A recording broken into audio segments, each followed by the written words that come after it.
You know, how do you go about sourcing? Everyone has a different way of sourcing in general, but when it comes to wine, it's obviously a very particular kind of journey, right?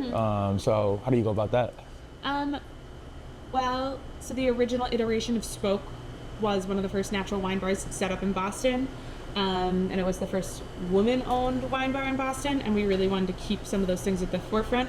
So we still are an all-natural program, but we focus on natural wine that's made in this very clean way, right? Like you have natural wine that people refer to as natty wine and funky wine, and then you have wine that the only things that went into the bottle are grape juice and yeast.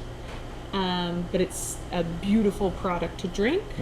Yeah, so we really focus on finding wine that is made cleanly.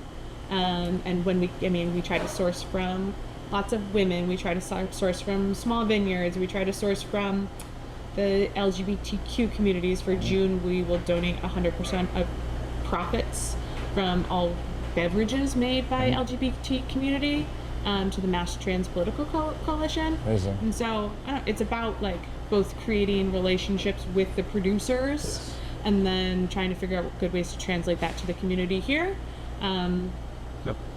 Yeah, like if you can find a grape that no one has ever heard of here in Somerville and show them why it's something that's accessible, and that they should pay honestly good money to drink, or if you can take a grape that people, you can take a Pinot Grigio, but you can show them like the old Italian way to ferment it, which is like in northern Italy they leave it in the skins and it's called ramato, and it turns into like this fuchsia coppery color and tons of texture, and people drink it and they're like, is that Pinot Grigio? Like, I've never had anything like that before. Absolutely.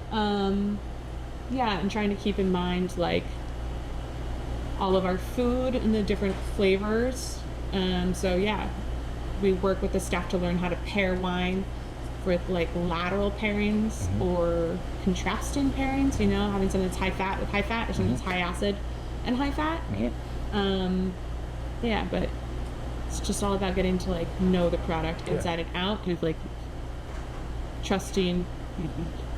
Right now with social media, you can almost talk to the person that makes it good halfway around the world. Absolutely. And like creating that relationship and getting the details on their labor practices and their farming practices, and showcasing that here in our city. Absolutely.